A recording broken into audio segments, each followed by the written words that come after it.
right, welcome in to CBS Sports HQ. The first 18 picks for the NFL draft are set. The Jags, with worst record in franchise history, secured the #1 spot. Now, they do select twice in the first round, as do the Jets. And if you're mad at Doug Peterson or not, either way, the Eagles, they are picking 6. And I will tell you, 10 through 18, Ryan has 2 quarterbacks going. All right, welcome into CBS Sports HQ. Amanda Guerra, Brady Quinn, I almost said Ryan Quinn. Ryan Wilson with us, getting you ready for your first Lightning Mock Draft Show of 2021. We're going to go through all 32 picks and Ryan Wilson's latest mock draft. So we're going to dive right in. Ryan, Jags secured the #1 spot. Trevor Lawrence, this has to be a lock, it seems like. Yeah, this is going to be a Groundhog Day situation where we're saying virtually the same things about Trevor Lawrence and the Jacksonville Jaguars from now until late April when it actually happens. I suppose some team could offer a king's ransom to trade up. There's no way the Jaguars are trading out of this pick. They're going to have a new coach and a new GM, and that #1 overall pick named Trevor Lawrence will be the selling point. There's so much to love about Trevor Lawrence's game. We saw it for the last 3 seasons. Fantastic campaign as a freshman, stumbled a little bit early in his sophomore year, but came back strong, and he's been lights out for every game he played this year. He did miss a couple games with the COVID situation. Wasn't great in the playoff loss, but at the end of the day, for me, that's sort of what he's going to look like next year in Jacksonville. There are going to be some bumps in the road. He still threw for 300 yards. I think he had 4 touchdowns. So, I mean, if that's a bad afternoon for Trevor Lawrence and you're a Jaguars fan, that's great news. So he's going first overall. We can quit talking about it until we talk about it the next time we have this conversation. Yeah, next week we'll just skip it. We're just going to skip it because we know it's there.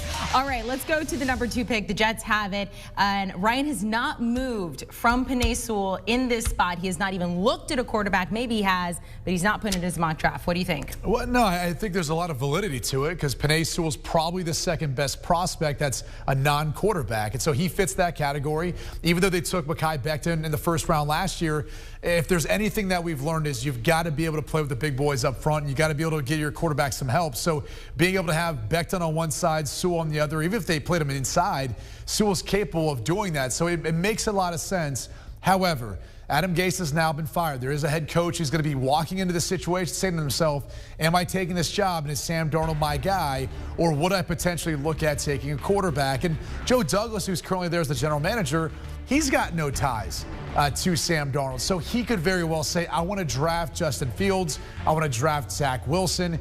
That's going to be the biggest question. But as far as the best overall prospect next, this is the guy, Penei Sewell. Even though he didn't play this year, when you watch him on tape, you see his physicality, you see how athletic he is for his size. He's only going to get better. Very similar to Mekhi Becton. He will wow people if and when they have the combine, if and when they have a pro day, and what type of pro day they will have.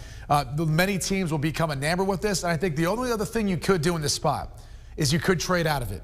The risk you take, though, is potentially missing out on Penei Sewell and not being able to get that sort of player at that spot, wherever that may be, with who you find a trading partner with. So you've got a lot of holes you can fill. I can see that being a scenario too, but to me, it's too tough to pass up on what is going to be a guaranteed perennial Pro Bowl caliber tackle in my mind. All right, let's move on to the Dolphins because this is a little curious, Ryan Wilson. At #3, they get this via Houston, via the Laremy Tunsil trade.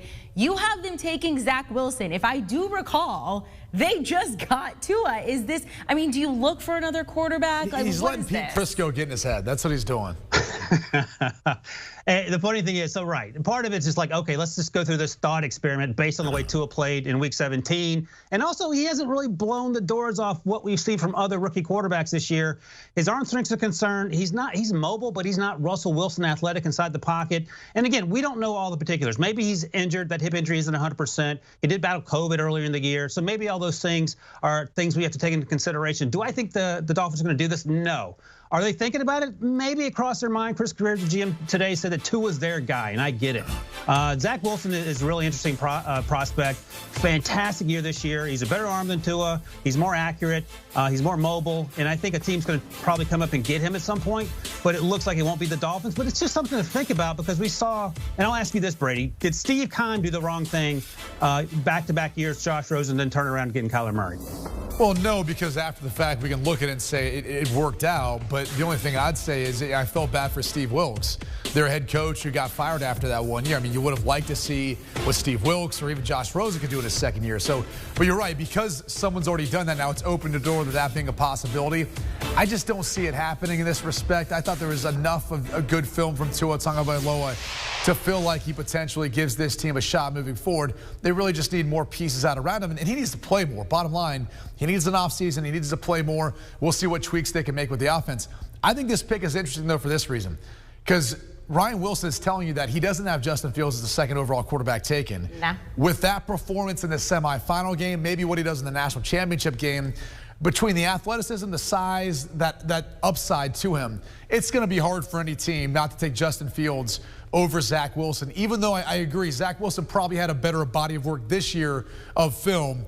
Justin Fields, though, picked the probably best moment in his career to have the best game in his career most recently. That should help in his draft stock. Absolutely. All right. Well, let's talk about Justin Fields, because Ryan has them taking, or has the Falcons taking, Justin Fields at number 4 overall. Brady, do you like this? It's a big style change for Matt Ryan. It is, but I think the biggest thing is it can help them potentially let Justin Fields sit behind a guy like Matt Ryan, learn and grow, and maybe you adapt the offense over time to be able to incorporate some more quarterback run game and all that after you do that for a year. And look, we've seen it work out with the Green Bay Packers. They traded up to take Jordan Love, yes, later on in the draft, but they found their quarterback for the future, and their quarterback for the right now is playing like an MVP.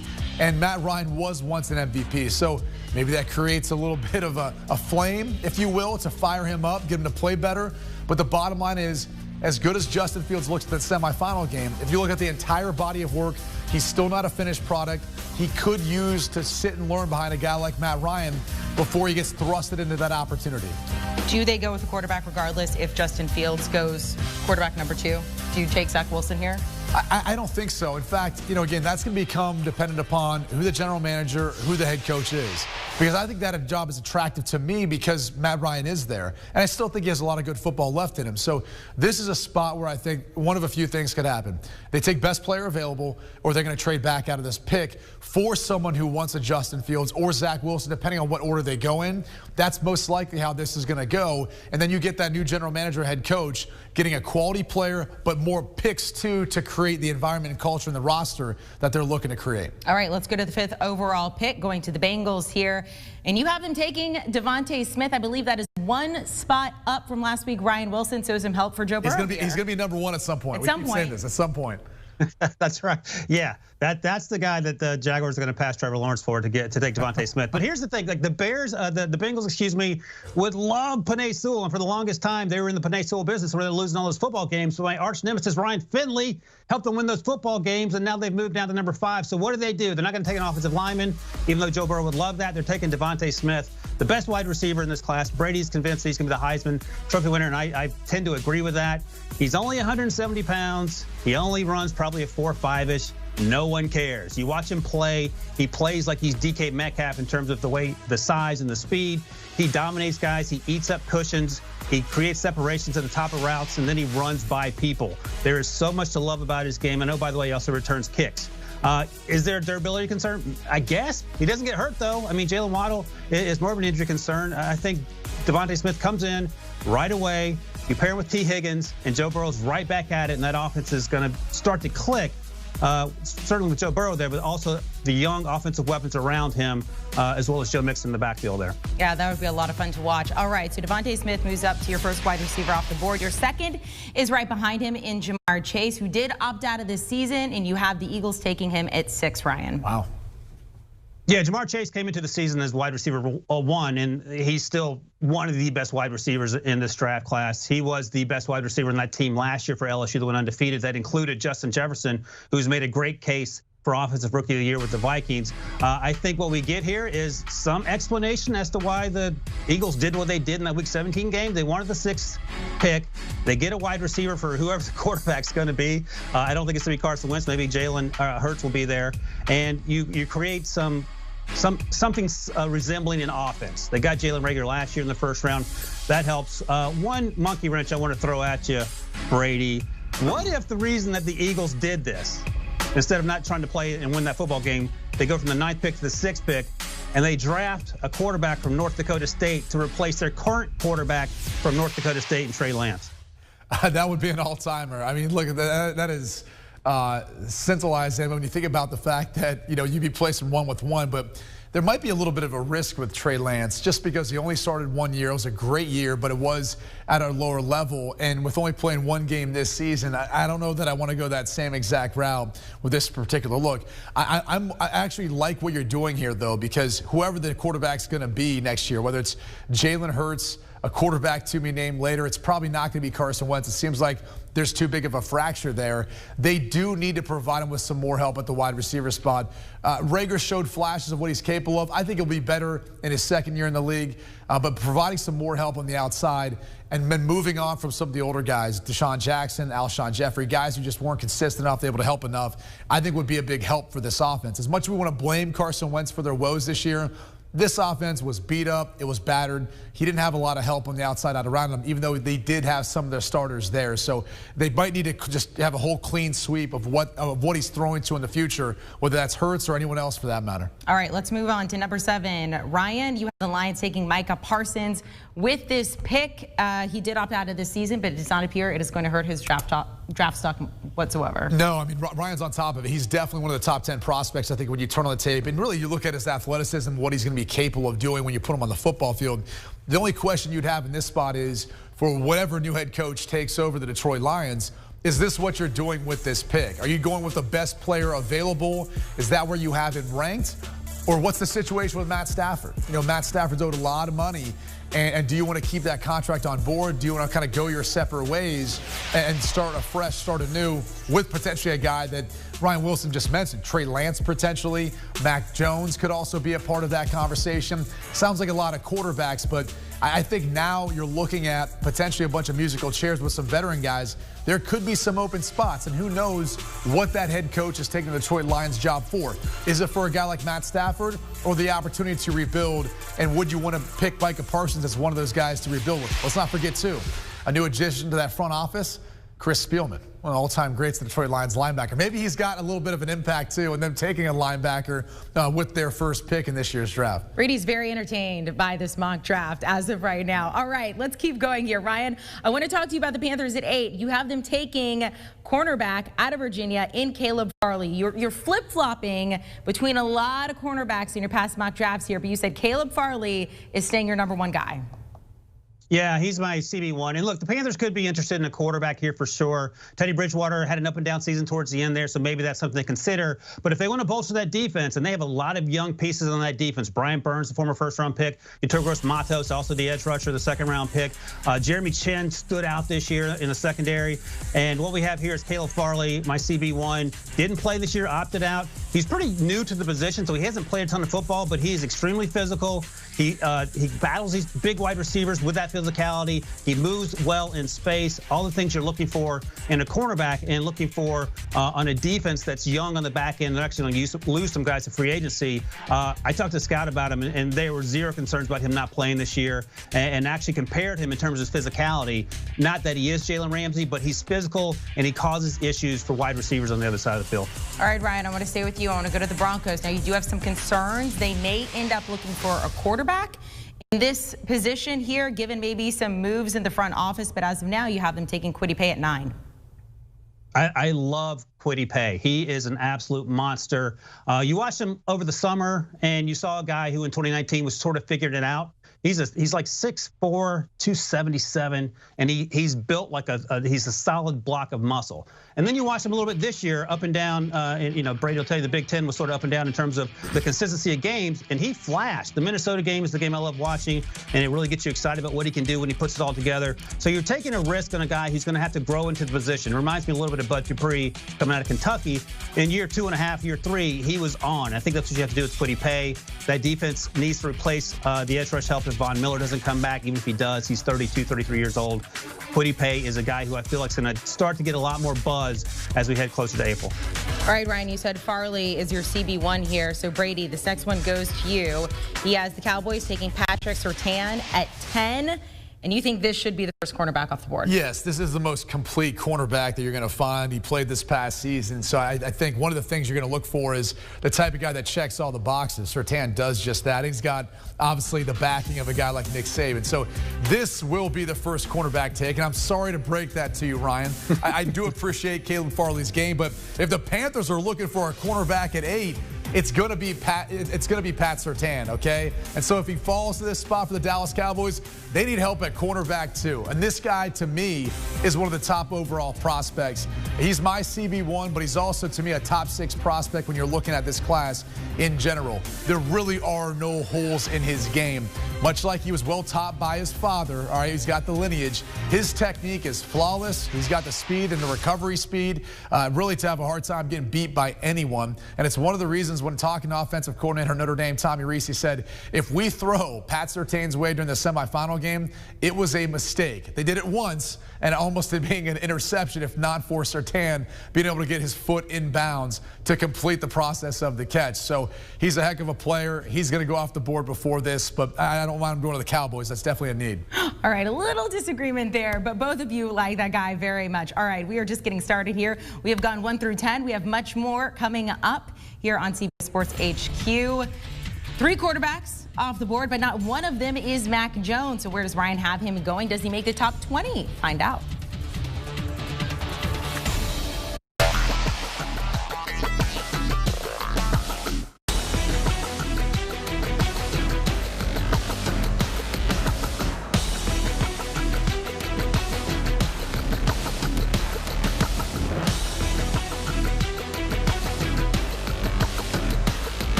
Welcome back into CBS Sports HQ. We are going through your lightning mock draft. We're going to do 1 through 32 here. So this is Ryan Wilson's latest mock draft, taking a look at 1 through 10. Of course, Trevor Lawrence there, the #1 overall pick. Both Brady and Ryan like Penei Sewell going #2 overall to the Jets.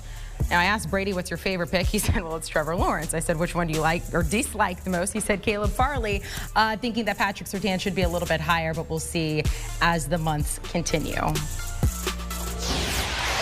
Let's bring back in our draft expert, Ryan Wilson. Also, Brady Quinn with me here on set. Ryan, let's start with the Giants at #11. They need pass rush help. And this pick, you say, will get them just that. Who do you got? Yeah, they would love to get an edge rusher here, but they're going to take Elijah Vera Tucker, the offensive tackle/guard out of USC. His career primarily had been on the interior offensive guard until this year. They kicked him outside to left tackle because they needed help there, and he's been absolutely dominant. There are teams that are just blown away at how good he's been able to make that transition. Typically, that's a last-ditch resort when you move your guard out to tackle, but it's worked. It's worked pretty well, and teams are now, they like him on the inside, but they know he can be a swing guy early on in his career, and that's exactly what the Giants need. They got Andrew Thomas last year. Struggled early, played better down the stretch for the Giants. Nate Solder's probably near the end of his career. Will Hernandez hasn't really worked out on the inside, so there are a lot of places that he feels the need there. But you're exactly right, Amanda. If they want to get an edge rush help here, they could also do that. The Giants could. But if they want to fill the offensive line and fill a couple of needs, you do that with Vera Tucker. All right, let's go to number 12. And I'm going to toss this over to you, Brady. Another quarterback off the board here. It is not Mac Jones. So just to recap, we've had 3 so far. Trevor Lawrence to the Jets, Zach Wilson to the Dolphins, Justin Fields to the Falcons. So Ryan has the 49ers taking North Dakota State quarterback Trey Lance. And you say this could be a little risky. Yeah, it could be risky just because he's only got 1 year starting. And so your biggest question or concern is going to end up being, what is he going to be at the next level? He's going to have to play at a higher level. And all those things are question marks that you're probably not going to answer for a year, because I think if you sign up to draft Trey Lance, he needs a little bit of development, and you're probably going to then have and hold on to Jimmy Garoppolo for another year before you're going to inject him into this offense. But he does have the skill set to run Kyle Shanahan's system. You can see the athleticism here as a runner. He reminds me a little bit of Dak Prescott from his days at Mississippi State when you see the quarterback run game, but also even some of his ability to throw outside the pocket. So he's got that big body size and ability to hurt opposing teams with his legs.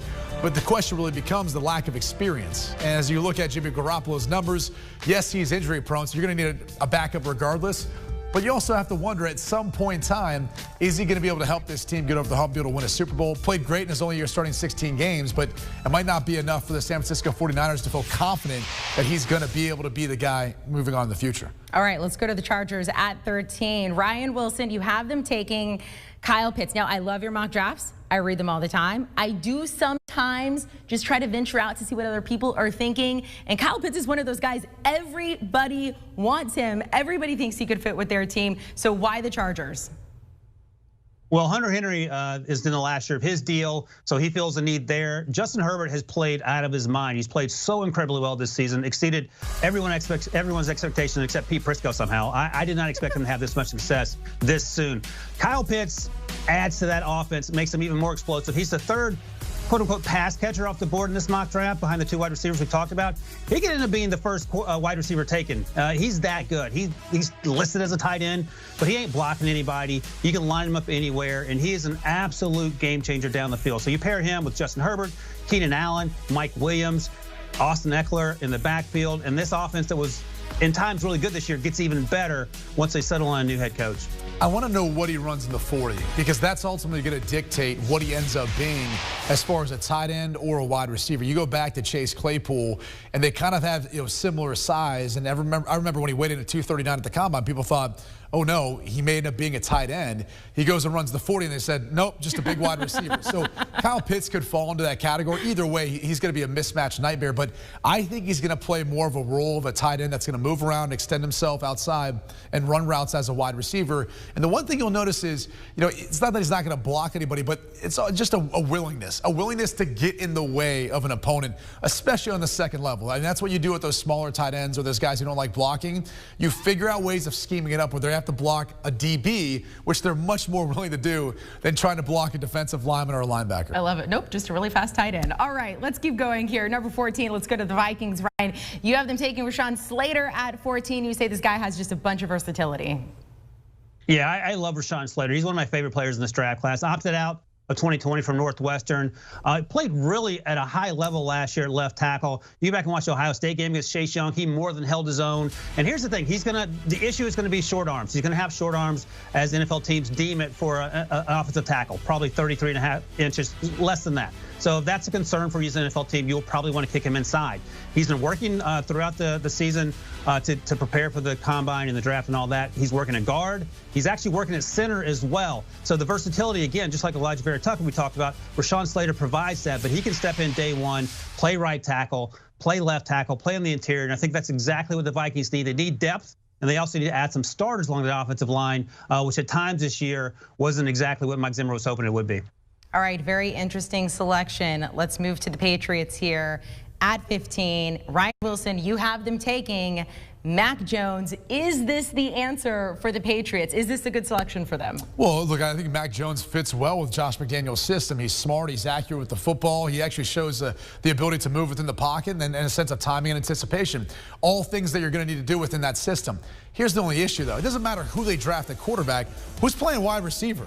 I mean, bottom line is the wide receivers for this team have a hard time separating, a hard time getting open on a consistent basis, even a hard time catching it, depending on what game it is. But the reality is that's more of the concern. I mean, you could take any of the quarterbacks in this year's draft, and they're not going to be able to help out Cam Newton or anyone else that's played quarterback for him. So if this ends up being their draft pick in the first round, they better be looking at trying to draft or even via free agency, bring in some proven wide receivers that can be difference makers for this Patriots team and to help out their starting rookie quarterback.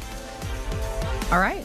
Interesting. Let's move on to the Cardinals. At 16, Ryan, you have them taking Jason Owe, defensive end out of Penn State. Now, you say he's one of the best athletes in this draft. I was listening to an interview with one of his coaches. He said he ran the fastest 40 of any freshman they brought in, had the highest vertical jump and longest broad jump here. Tell us about this pick. Yeah, so Jason Owe's crushing field day is basically what you're saying, Amanda. And then you watch him play, and you see some of those things starting to transition over into the field. He's new to football. He hasn't played a ton of football. I think he started playing when he was like 13 or 14 years old. And I've talked to people in the league that are just blown away by the athleticism, but also by the fact that he still thinks he's 5'11", 225. He doesn't realize he's as big and fast and strong as he is. And he's a guy, much like we talked about with Kwity Paye and the Bud Dupree comparisons, he's going to have to grow into that role, and I think he's going to be able to do that the more confidence he has. Because a lot of times, being an edge rusher is about confidence because you have the physical tools. Not only does Owe have those tools, he has them in spades, and I think he has a chance to be a special player. And if he goes in the middle of the first round based on the perceived productivity down the road, that would not surprise me in the least. All right, Raiders get the 17th pick. Ryan, you mentioned that their defense was so bad this season that they fired their defensive coordinator, Paul Gunther, earlier in December. You have them taking cornerback Tyson Campbell out of Georgia, so how much can he help? Well, he can't hurt, I'll put it that way. I mean, he's a really long, he's 6'2", he runs extremely well, and not only that, and Brady and I talked about this on the Pick Six podcast a few weeks ago, he gets in and out of breaks like he's 5'10", 5'11", and that's what you need out of these big, strong, fast cornerbacks. I mean, that's one of the issues with Shaun Wade, the cornerback at Ohio State, that he's struggled with. He's a big guy, but he doesn't get out of the breaks like you would like. Tyson Campbell does that. He's also relatively new to the position, so he's still learning, but he's playing at a high level while he's doing it, and I think that it just makes a ton of sense for a Raiders defense that has not been very good, and they've invested a lot of picks on these young defensive players to get one more on the back end to help them in the secondary. All right, let's go back to the Dolphins at 18. Brady, I want to toss this to you. Ryan has them taking Jalen Waddle here. You say you love the idea. Yeah. It's a great idea, but you're not sure if he's going to be there. Well, yeah, I mean, look, if we go back to the earlier portion of this draft, right, Ryan had them taking Zach Wilson at quarterback. So whether it's for Tua or for Zach Wilson, you're providing him some help on the outside, and a guy with absolute speed that can be a game breaker down the field, or even just a simple completion to help them make a move and make something out of nothing. So there's a lot of value here, and there's a chance that Jalen Waddle may play in this national championship game. It sounds like he's practicing. They're not sure if he'll be quite back yet, but I don't even know if he needs to play in the national championship game. I think if he just runs up 40 somewhere in the 4.2s, he may even surprise enough people where he gets taken before this point, and they'll forego him, not playing this year or being banged up, so he hasn't really been able to. So the biggest question is, are some people going to look at him as the #1 wide receiver in this draft class because of that explosive speed, very similar to what we saw with Henry Ruggs in that 4.2 40. So Jalen Waddle could be in that conversation, and especially if he was to play in the national championship game and just kind of blow the doors open there and have a big game, maybe you're looking at this guy going off the board first. All right, Ryan Wilson, let's go to Washington at 19. Shout out to Alex Smith, but they do need a long-term answer at quarterback. We love him. We love him, though. They may not have it at this point in the draft, so who do you have them selecting? No, that's right, Amanda. They going to the playoffs, great news, but now they position themselves out of the quarterback race, at least according to this latest mock draft. So what do they do as a backup plan? Well, let's draft offensive linemen around whoever the quarterback ends up being. I have them taking Christian Darrisaw out of Virginia Tech. That'd be 2 Virginia Tech first rounders, by the way, which is something you don't see a lot. Extremely athletic, well built, thick. He's not going to get pushed around. Scouts love his athleticism. There's some concerns that maybe he gets a little bored from play to play, so he's not always tuned in, but that's certainly something you can coach out of him. And if you're not going to be in a position to get a quarterback as a football team, get an offensive lineman that can help you protect that quarterback when you finally land him. So I like Darisaw a lot. I know a lot of teams do. It'll just be a matter of how high he ends up going in the first round. I think it'll be somewhere after 15th. Well, Washington finds themselves there in the playoffs, as do the Bears. And Ryan, at 20, you have them taking Kadarius Toney. Tell us. Yeah, I love Toney so much. I watched him over the summer, and he felt like a day two guy, and he just came on so strong this season for the Gators. And he did it, by the way, having to share passes with Kyle Pitts, who we talked about earlier. And I think Toney is just such a diverse playmaker. Again, we talk about quarterback situation. It feels like the Bears they're stuck with Mr. Trubisky, basically. I don't know if they're going to be in position to draft one this far down now that they're headed to the playoffs. And we know that Mr. Trubisky has struggled to get the ball at times to his playmakers.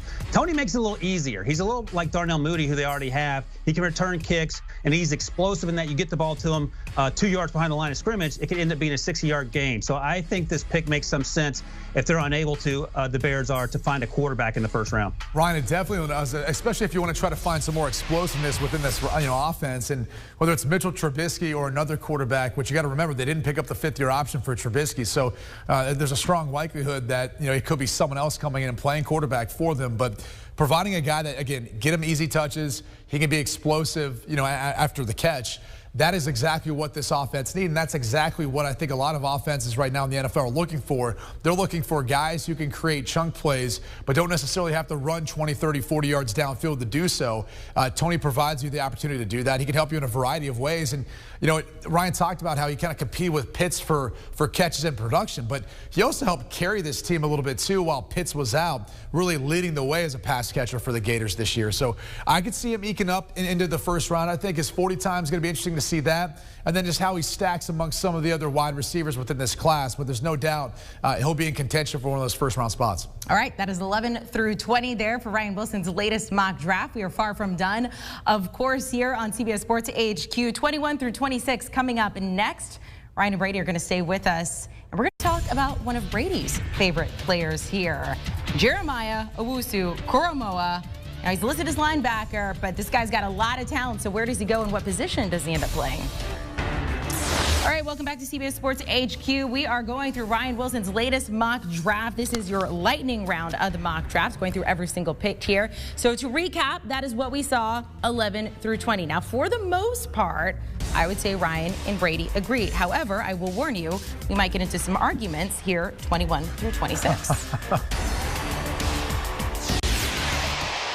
All right, let's welcome back in the guys. Let's jump right to it. Ryan, let's go to 21. We're going to go back to the Jags. You have them taking J.C. Horn at 21. Now, last week I mentioned you're flip-flopping these cornerbacks a lot. You can't decide, man. You had him ahead of Patrick Surtain. Now he's at 21. Explain this pick for us. Yeah, so J.C. Horn, the son of Joe Horn, the great NFL wide receiver, played for the Saints.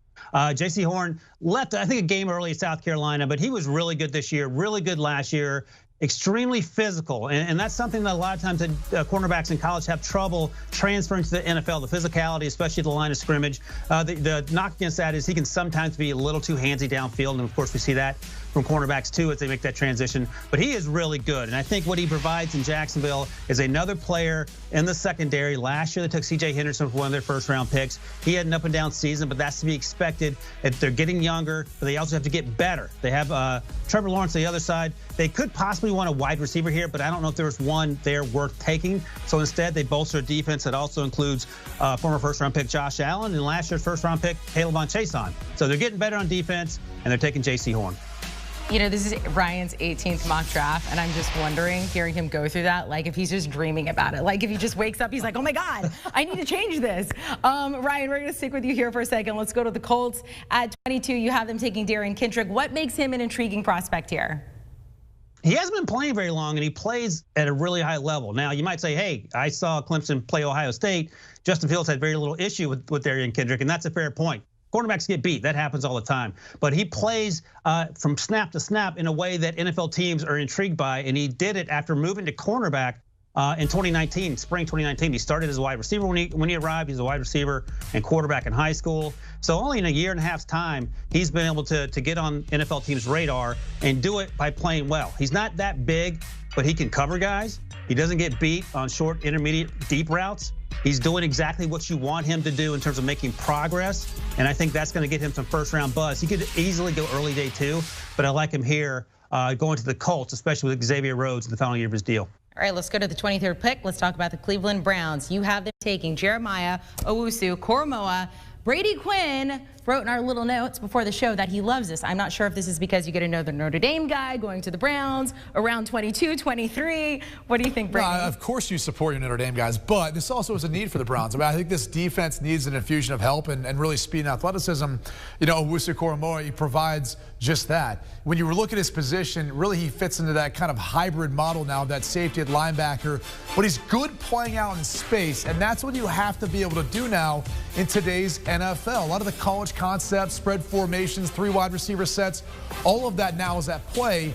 But this is a player who's good dropping back into coverage. He's good covering backs out of the backfield, but he can also blitz. He's also good against the run. He diagnoses quickly. And again, as you can see, he can run with wide receivers downfield and has ball skills to go with it. There's a reason why he was the Buckus Award winner this year and the ACC Defensive Player of the Year. He encompasses all of that, and the one thing you got to keep an eye out for is his combine performance. He will wow people there. He may be a little bit light for, I think, some, but again, he fits today's model of what's being asked out of that kind of hybrid linebacker safety spot. He could play a bunch of different roles, and I think he could be a huge need for this Cleveland Browns defense that, you know, again, they need an upgrade at the linebacker spots.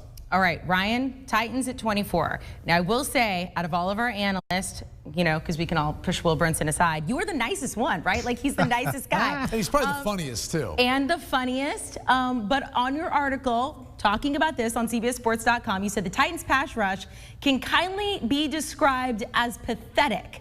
So how do they fix that here, Ryan? I'm glad you asked, Amanda. Also, sort of weird you didn't say I was the handsomest, but whatever. We'll talk about that later. So you get an edge rusher.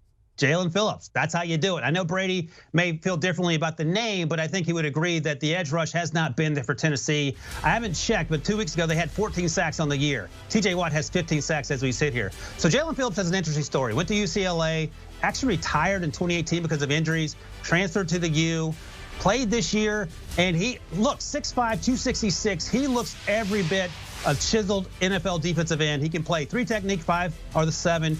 So his versatility there. And the thing is, you go into the season, you were hoping Greg Rousseau would play. We'll talk about him a little bit. He opted out.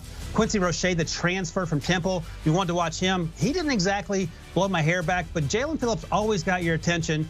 Are there maturity issues? Yeah. Does he need to be more consistent play to play? Yeah, he does.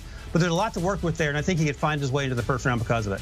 I think you made a mistake here. I think you meant to put the other Miami defensive end, Greg Rousseau, that you just mentioned, in this spot as opposed to Jalen Phillips. And I wouldn't be surprised if Rousseau didn't go even a little bit higher. He's got the prototypical size, frame, and athleticism that you're looking for. He's a converted, I think, DB or maybe wide receiver back to his high school days. That's become, you know, one of the budding stars that may very well actually be a top 10 pick when it's all said and done. One thing about this mock draft is there's not a ton of edge rushers taken in this one. I think Kwity Paye in the top 10 may have been the first taken, and then we've kind of had a lull here. If there's anything that we know about the NFL draft is that it's all about quarterbacks first, but then those guys who are protecting or influencing the quarterbacks, and a lot of times those top-of-the-line edge rushers are going to be taken, or people take chances on them somewhere in the top half of that first round of the draft. So I know Phillips is a part of this. I do think he has the potential to go in the first round. How he tests and really the background checks and the medical history could play a huge role in this. As Ryan pointed out, you know, he did miss some time. He retired. There's a lot of other off-the-field issues going on. That could play a huge role if he doesn't go in the first round. The tape looks good, but it wasn't as good as Greg Rousseau from a couple of years ago. I know he opted out this year, but he's going to wow some people, and he's going to be the first, I think, edge rusher taken in this year's draft. We have yet to talk about Rousseau. We'll see if maybe he is coming up, Ryan Wilson, but as of right now, he is not. We're going to go to the Bucs at 25. You have them taking Christian Barmore, I should say. You describe him as one of the most athletic defensive linemen in this class. Yeah, and again, we talk a lot about these young guys. They're new to the positions only because they were playing behind guys who ended up being first-round picks, and that's typically the case when you go to Alabama, no matter the position you line up. But he played a little bit last year, and when he played, he flashed, and he's flashed a lot this year in this weird season that we've had. He played really well last week in Alabama's win, and I think he's a guy that's only going to get better. Is he Quinnen Williams? No, but there's one Quinnen Williams. But he has the type of athleticism that he can beat interior linemen off the snap, get into the backfield. He's extremely disruptive. He's a better pass rusher than run rusher right now, if you will. But that's, again, you can get stronger, you can get better coaching, and you can get there as you get older. But I think he offers a lot at the bottom of the first round and fills a need in Tampa Bay. They'll get Vita back, but they have some other needs there because of free agency coming up. All right, Brady, we're talking about Greg Rousseau, thinking he should go above Phillips. We hadn't seen him yet. Here he is. Ryan, you have the Ravens taking him at 26th overall. So is this realistic? Is he going to be here? What do you think about this? I personally don't think he's going to be here at the spot. And I think when you look at the roster for the Baltimore Ravens, it depends how they feel about some of the veterans that are currently there. If they want to dip back into the draft to try to supply some edge help. Obviously, Jalen Ferguson they took. I can't quite recall what round off the top of my head a couple years ago. But they brought in some other help as well. Obviously, Yannick Ngakoue and Calais Campbell, some of the other pieces. So it depends on if they feel like that's really a big need for them or if they'd want to look potentially elsewhere. Maybe, for example, trying to find some more help for Lamar Jackson in the passing game. Not that they're giving up on Marquise Brown, but I don't know that that's necessarily worked out. But bottom line is, as I said before, this guy to me, granted it was a couple of years ago, he looks to be the best edge rusher in this class, and he's got a ton of upside. Very much like we talk about with some of these other positions where guys have changed positions and are still growing within it. He's the guy to keep an eye on because I think he's only going to get better. The more reps he gets, the better coaching he gets. So a lot of things to like about Greg Rousseau. And look, this might be a case where Baltimore says, we're going to take the best available at the spot. A lot of teams do that in the draft. Maybe that's what the Baltimore Ravens end up doing with this particular pick. All right, we are through 26. We still have 27:32 to go here on CBS Sports HQ. Now, a lot of times you do not see running backs going in the first round. Well, last year we did see one in Clyde Edwards-Helaire, but can Najee Harris do the same? We'll take a look at 27 through 32 next. Welcome back to CBS Sports HQ, going through Ryan Wilson's latest mock draft. In the last block, we went 21 through 26. J.C. Horn, you can see there, going 21. Darren Kendrick to the Colts. Both agree that Owusu-Koramoah would be good with the Browns. The controversy came between Jalen Phillips and Greg Rousseau. Brady thinking that Rousseau should go higher than Phillips, and maybe Phillips not even in the first round. So we'll see what they say about 27 through 32. All right, let's welcome back in Brady Quinn, Ryan Wilson. I am Amanda Guerra. Let's go to 27. The Jets, their second pick in the first round. Who do you have them taking, Ryan Wilson? So, Amanda, we're assuming that they take Penei Sewell at number 2, or maybe they trade down. I think the thing is they're probably going to stick with Sam Darnold. Let's get Sam Darnold some help. We got an offensive lineman early in the first round. Let's circle back and get him a wide receiver, and Terrace Marshall out of LSU. He sort of got lost in the mix last year because he's playing alongside Justin Jefferson and Jamar Chase, and that's understandable. In the games he played this year, he was putting up huge numbers without much in the way of a quarterback at LSU. He did opt out before the Alabama game, and that got some NFL teams' attention as, weird timing. But I think at the end of the day, he'll be able to explain that away. And also, he's been injured part of the year, so that could be one of the reasons. But he is a big target downfield. Is he a first-round pick? I think he is. I think he's going to be a bottom of the first-round guy. Other guys that could be potentially in the mix, Rondale Moore, who's more of a Kadarius Toney type, Rashad Bateman, who didn't have quite the year this year that he probably had hoped for. But I think Terrace Marshall is a big target for Sam Darnold down the field and makes his life a little easier. All right, let's go to 28. Ryan, you have the Steelers taking Azeez Ojulari here, linebacker out of Georgia. But Brady, you think they could maybe find a little bit better value, possibly? Potentially. I mean, we'll see where they end up going here. He does fit, though. If you look at the fact that Bud Dupree, who is playing on the franchise tag, he did get hurt now. The issue is they did draft Alexander Highsmith behind him out of Charlotte in the 3rd round. Granted, not the same talent as what Ojulari puts on film. And this guy could be an immediate edge player. And he might be, again, one of the higher rated players they have on their draft board. So they might go with it, being that, maybe Highsmith hasn't played quite as well this season. So they want to go with Ojulari, keep Highsmith as a guy who provides depth there, but try to find another impactful player to put across from TJ Watt on the other side in the rush. So I don't hate this pick at all. I think there might be some concerns, though, about the offensive line there with the Pittsburgh Steelers. We haven't seen a ton of offensive linemen necessarily taken so far in this first-round draft, and that might be a group that they want to either look at or potentially, depending on who's there, a quarterback. I know Ben Roethlisberger wouldn't like it, but he's not getting any younger. I don't think Mason Rudolph is going to be the answer after him. I could see a quarterback, if it's the right quarterback, dropping to this spot and potentially them going after to find Ben Roethlisberger's replacement. All right, team who does not need the quarterback, that would be the New Orleans Saints at 29. Now this, Ryan Wilson, we think you're wonderful. A lot of people in the newsroom said this is a questionable pick here. You have them taking Najee Harris. Brady, I just want your reaction to this initially. No, look, he's one of the top great. prospects. I mean, he's great. He's one of the top prospects. But you look at Alvin Kamara, obviously they have Latavius Murray, and this might be a spot where you're saying, look, the Saints then are drafting out of luxury, not necessarily a need. Well, the reality is they drafted out of luxury last year against Cesar Ruiz. We didn't think they needed it at the time, and they ended up moving on from Larry Warford. So Ruiz goes in and plays as rookie. He's played well. So, look, a lot of times organizations know the business side of things better than we do, and they know whose contract they want to keep, who they want to move on from. But there's a lot of things that work into this decision. I mean, A, is Drew Brees coming back? If he's not, are you looking at a quarterback, or do you feel good with what you got in Taysom Hill? Do you sign back a guy like Jameis Winston? That's somewhat of consideration, but there's no doubt about it. If you're worried about overburdening Alvin Kamara with too many touches, you're bringing a guy like Najee Harris. We've seen this story before with Mark Ingram. Those Alabama running backs with Alvin Kamara, they're a great tandem. So it would make some sense, but I don't necessarily know if I see him going to this particular team. Yeah, and that's my thinking, Brady. That's exactly it. You don't want Alvin Kamara 40 touches a game, 16 games a season, or God forbid something like the COVID situation he's currently in now, and then you have to lean on 30-year-old Latavius Murray, who's good, but he's not going to play 2 or 3 more years in New Orleans. And if Najee Harris is there, and it's sort of a luxury pick, like you mentioned, much in the same way that Andy Reid took Clyde Edwards-Helaire 32nd in a row last year, that's definitely a luxury pick for the Chiefs. Everyone loved it, and I feel like there's some room for Najee Harris to contribute either as a running back, but he also catches passes, and he's one of the best, sort of quietly, one of the best running backs in terms of catching passes out of the backfield. The quarterback situation is the big one. Part of me feels like Sean Payton thinks that Taysom Hill is going to be a Hall of Famer, so he doesn't care. And if that's the case, just get more guys in the backfield that can make plays, and that's sort of why I went in the Najee Harris direction. Yeah, what was that, 5 touchdowns in the SEC championship game? Yeah, broke a whole bunch of records. That would be an absolute luxury there. All right, let's go to 30. Ryan Wilson, you have the Bills taking Zaven Collins out of Tulsa. Brady, what do you think about this? No, I like the pick. I think it could be a fit there, potentially with the Buffalo Bills. You put him, Tremaine Edmonds next to each other. I mean, there's a lot of damage that those two can do. And Zaven Collins can move around and can do a bunch of different things, I think, within that front 7. So he's going to wow people at the combine, I think, with his size, his length, his athleticism.